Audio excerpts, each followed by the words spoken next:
All right, the Republican-led House failed earlier today to approve a 30-day stopgap funding bill, as, of course, the government's shutdown is looming. Oh no, that sounds horrible. No, actually, that sounds great, and I have a feeling that my friend Eric is like, great. Pick the day to only have both of us here. I'm just saying that.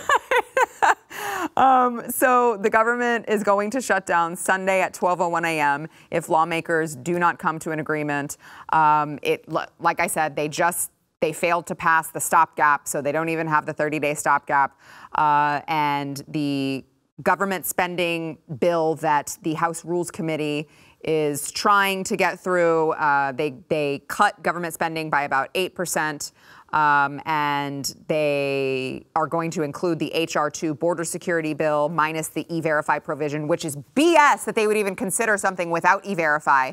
But I want to play a clip of Speaker McCarthy talking to reporters and talking about, the Democrats always want to say, those extreme Republicans, how dare they shut down the government as if they don't have a hand in the disagreement, which, again, is fine by me. I'm great with you guys disagreeing. I want more. I don't want you to do I don't want you to do jack Thank you. Right there. Sorry about that. Well, I mean, Eric, there you go. Now you will have the floor to say whatever the hell you want to say about this, which I assume you've got some words. But I want to play Speaker McCarthy saying, like, we passed all these appropriations bills last night. It's the Democrats who don't want to come to the table. So who's extreme here? Watch.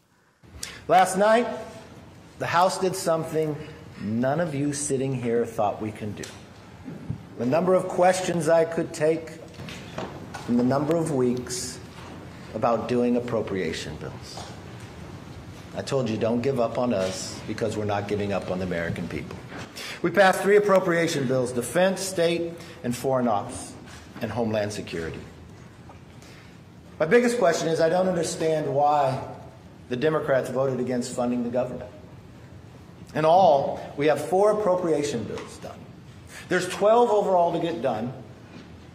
It's the discretionary spending every year that government is supposed to do. We have now in the House passed more than 70% of the discretionary spending on appropriations. Need I remind you, how much has the Senate passed? 0. Not one appropriation bill has passed the Senate. We've done what many have said was impossible. When I became Speaker, I said we're going to change Washington. And we did that by keeping our commitment to restoring regular order. Wow, he is a snooze fest. So, Eric, I want to get your thoughts here, and I want to kind of tee it up to you by saying a lot of people try to use emotion as a reason. Like, you should feel bad, right? You should feel bad for all the people in government who aren't going to get a paycheck. What about these people who are living paycheck to paycheck? You should feel bad for them. And I guess because you should feel bad for them, you should want the government to continue doing what it's doing. And I guess my question would be, okay, so let's reason that out to a private company, not government. So a business owner should only think about making sure that he can pay his people, even if he's got budget problems, they've overspent, he's in debt. He has to not fix that because he's only thinking about paying his people. What happens to that business? It goes under. It goes under. So, are there going to be sob stories about people who can't pay their bill? Sure. Go get a job in the private sector and stop working for the government. Well, you put it perfectly. Shout out to, I guess, Sorry. Sarah's almost going full and sorry, edit. But yeah, I'm not trying to out extreme you here. I'm just. No, please, I mean, you kind of do just by nature. So, please go ahead. Okay. Here's what I'm going to say, and you need to bear with me, America. These people work for what I deem as a criminal organization. And I made that point when the whole January 6th thing happened. I made it here a lot of times, and I would see people's comments like, oh, my God, clutch my pearls, faint on the couch. How could he say that? They are a band of criminals, and I refuse. And this is what I do that's different, because what happens is we all have the discussion about how crooked politicians are. But when it comes to actually dealing with the issue, we just say, well, it's just supposed to be a thing. It has to exist in the capacity that it does exist in, and therefore we don't want to take it too far. My only position it is that I have is that they're a band of criminals, and I'm not sorry to them. I'm more so sorry for you and your feelings if you think that I'm out of pocket for saying that I can't really shed a tear for a bunch of criminals, a band of literal criminals. Even what he's talking about there. Think about that. They talk about all these appropriation bills. Do you guys know what the damn number is on those? Literally trillions of dollars are being allocated, or they're sitting over arguing about how to spend it, and they're telling you right off the rip that they don't even got the money. So as America sits and bitches and moans all day long about, well, I can't pay for this and I can't pay for that, it's them and what it is that they're doing that's causing that problem. Yes, there's the aspect of the Treasury and the Federal Reserve, but they very much have a part of the problem, spending money that they know that they don't have and they know that they're never going to get. It's called deficit spending, and whether it be for all of their yearly bills as well as their fiscal budgets, they're spending money that they don't have, and they're doing it on things such as giving it to people that are all the way across the damn world. I almost said country. What am I talking about? World.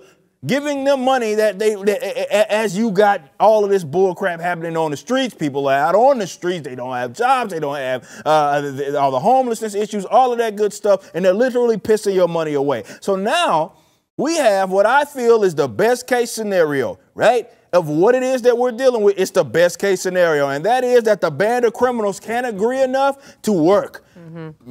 It's funny.